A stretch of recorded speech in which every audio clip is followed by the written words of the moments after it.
Muy bien, muchachos. Ahora vamos a ver el concepto de aceleración centrípeta. Si tenemos un objeto moviéndose, experimentando un movimiento circular uniforme, vemos que aunque la velocidad es constante, también se presenta aceleración. Recordando que aceleración se presenta o ocurre cuando hay un cambio de velocidad. En este caso, aunque la velocidad es constante, o sea, el módulo de la velocidad es constante, sí cambia pues su dirección de la velocidad, considerando que la velocidad es un vector y un vector pues tiene tres características. Entonces la velocidad tiene una magnitud, tiene una dirección y tiene un sentido. Cuando cualquiera de estas tres características presenta un cambio, entonces ocurre lo que se llama la aceleración. En este caso, lo que está cambiando de la velocidad no es su módulo, su valor, sino que lo que cambia es su dirección, ¿no? Su dirección y sentido está cambiando constantemente. Como se presente cambio en esa característica, entonces tenemos una aceleración. Esa aceleración está dirigida hacia el centro de la circunferencia de Quiro. Por eso Isaac Newton acuñó ese concepto como aceleración centrípeta, que significa hacia el centro. Si nosotros regresamos al ejemplo de la toronja girando, vemos que la toronja no sale disparada porque está sujeta a la mano mediante la cuerda. Pero si nosotros soltamos la cuerda, la toronja saldría disparada. Entonces, conforme está girando, hay una aceleración dirigida hacia el centro. Esa aceleración es la que se le llama aceleración centrípeta. Bueno, pero no sé si ustedes habrán oído o habrán observado lo que esas máquinas centrífugas, digamos, que utilizan en los laboratorios de análisis clínicos. La centrífuga, pues ahí no hay una cuerda que esté sujetando, digamos, a las partículas que están en la periferia, sino es más bien el cuerpo es un disco, digamos, que está girando. Entonces lo que mantiene a los objetos unidos al disco, pues es la aceleración centrífuga, ¿no? Es decir, en otras palabras, la aceleración centrípeta actúa cuando está el objeto sujeto al centro, en este caso mediante la cuerda en la toronja, pero si la soltamos, entonces estaría actuando en sentido contrario, sería centrífuga, se le llama centrífuga, tiene el mismo valor. Centrípeta significa hacia el centro, centrífuga significa del centro hacia afuera, ¿no? Bueno, es el mismo valor, la misma fórmula y todo, ¿no? Entonces, como ejemplo, tenemos aquí una pelota unida a una cuerda que gira en un círculo de radio igual a 1 metro, es decir, la longitud de la cuerda pues mide 1 metro, ¿no? Y con una velocidad lineal constante de 4 metros por segundo, ¿cuál es el valor de su aceleración centrípeta? Bueno, la fórmula de aceleración centrípeta la tenemos aquí arriba. Es simplemente dividir el cuadrado de la velocidad lineal entre el radio de giro, pero recordando las fórmulas anteriores que habíamos visto por acá, tenemos que la velocidad lineal también es igual a la velocidad angular por el radio.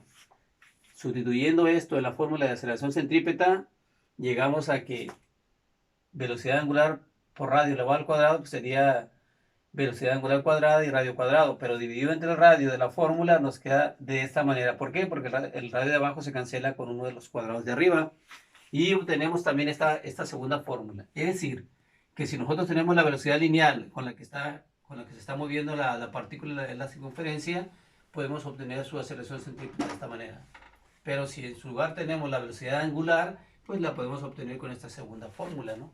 Para el ejemplo que estamos manejando acá, pues obviamente vamos a usar la de arriba. ¿Por qué? Porque tenemos la velocidad lineal con la que se está moviendo, en este caso la pelota. Muy bien. Los datos del ejemplo este que tenemos, pues es que la velocidad lineal con la que está girando moviéndose la pelota, pues es 4 metros por segundo y el radio de giro pues es de 1 metro. La pregunta es, ¿cuál es la aceleración centrípeta? La fórmula pues es la primera que está aquí arriba. ¿Qué hacemos? Pues es la velocidad lineal elevada al cuadrado nos da 16 metros cuadrados sobre segundos cuadrados, ¿verdad? Porque no solamente se eleva al cuadrado el 4, sino también los metros y los segundos, ¿no? Abajo tenemos un metro. Entonces, ¿cómo queda el análisis de las dimensiones? Bueno, es que tenemos metros cuadrados sobre segundos cuadrados arriba, dividiéndose entre metros. Para poder hacer la división de unidades tenemos un quebrado arriba y un entero abajo, así que dividimos entre uno el entero y multiplicamos extremos y nos queda metro cuadrado por 1 arriba, metro por segundo cuadrado abajo. Entonces, ¿qué es metro cuadrado? Pues metro por metro, ¿va? Entonces ahí eliminamos los metros y nos quedan metros sobre segundos cuadrados. Aceleración centrípeta es igual a 16 metros por segundos cuadrados. Muy bien, segundo ejemplo, ahora tenemos una toronja, como la del ejemplo, atada a una cuerda de 60 centímetros.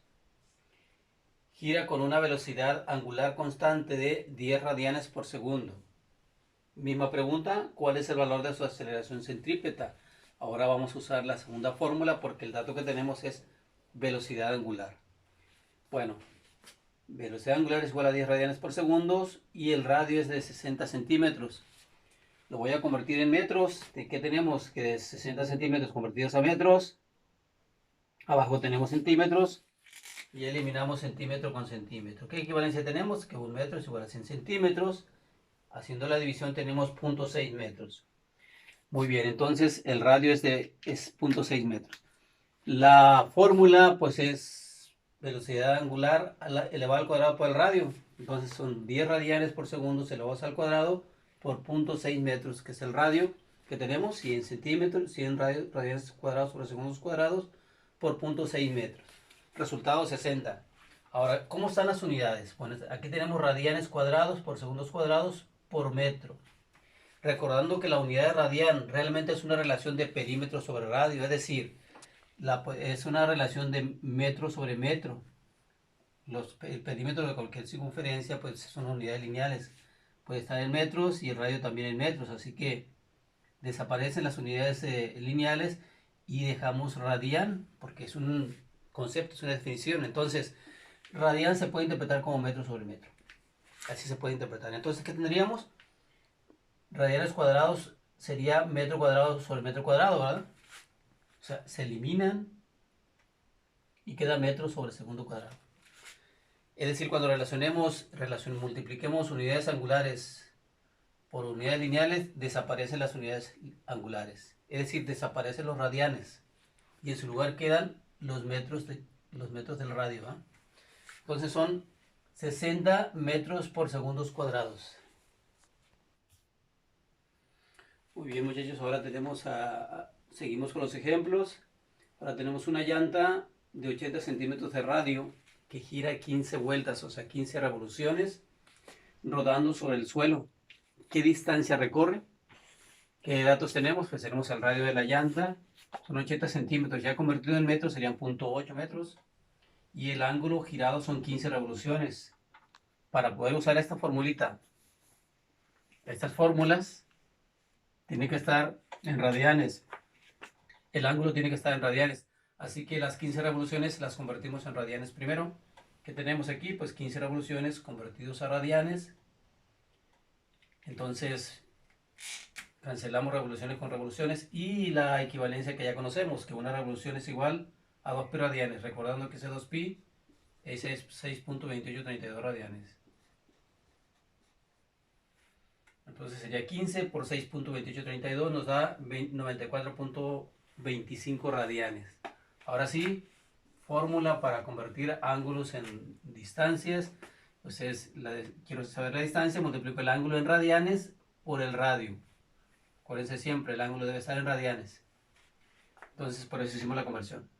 94.25 por 0.8, aquí son metros, 0.8 metros. Y eliminamos la unidad radian, recordando lo que les decía en el problema anterior, que el radian se puede interpretar como metro sobre metro, porque radian es la relación que hay entre el perímetro del arco de círculo y el radio. Y tanto el perímetro como el radio se miden en las mismas unidades, por eso es que se pueden eliminar. Si yo el perímetro lo mido en metros, y el radio, pues lo tendría que medir en metros también, me quedaría la división metro sobre metro. Entonces, cuando estemos multiplicando radianes por alguna unidad de longitud, pues lo podemos interpretar como metro sobre metro, ¿no? Si aquí estuviéramos multiplicando por centímetros, lo interpretaríamos como centímetro sobre centímetro, para cancelarlo, ¿no? Lo cancelamos y en su lugar queda metros. Así que la distancia recorrida por esta llanta en esas 15 vueltas que da serían 75.4 metros. Muy bien, tenemos el siguiente ejemplo. Ahora es un engrane que gira con una velocidad angular constante de 40 radianes por segundo.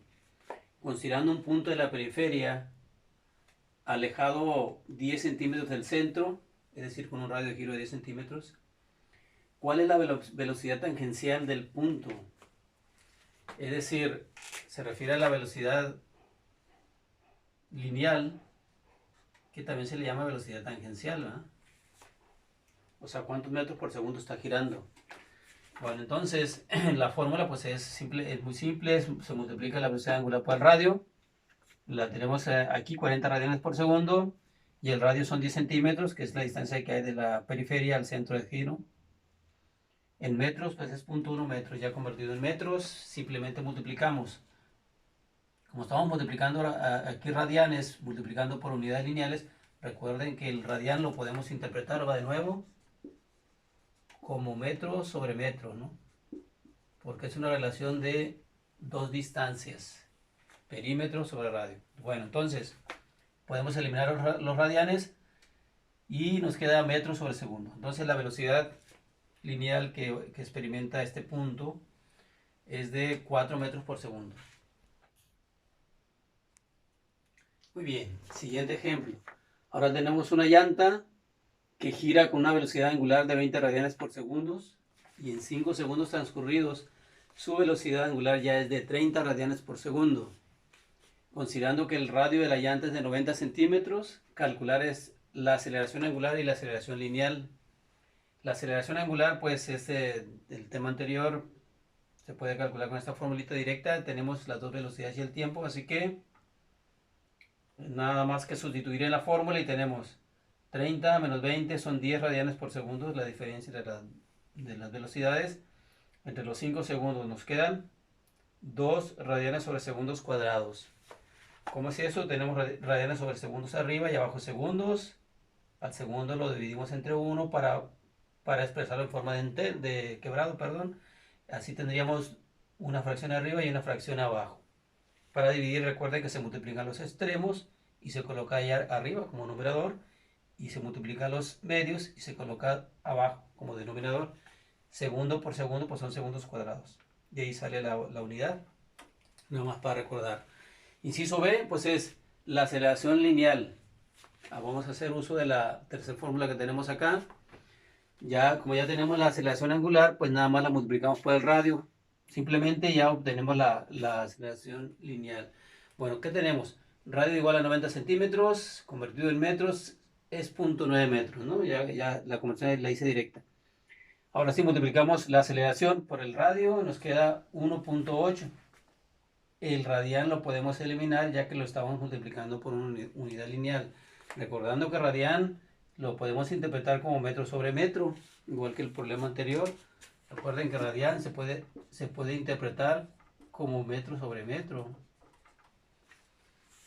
Si estuviéramos multiplicando por centímetros, por eso lo interpretaríamos como centímetro sobre centímetro. De tal forma que lo podemos eliminar, ¿verdad? Considerando que radian es la relación de el perímetro del arco de círculo entre el radio. Como ambos cantidades son unidades de longitud, pues se puede cancelar. Bueno, total, tenemos eliminados los radianes, nos queda metros sobre segundo cuadrado. Entonces, metros sobre segundo cuadrado. Muy bien, muchachos, entonces aquí tenemos la tarea comprendida para este tema.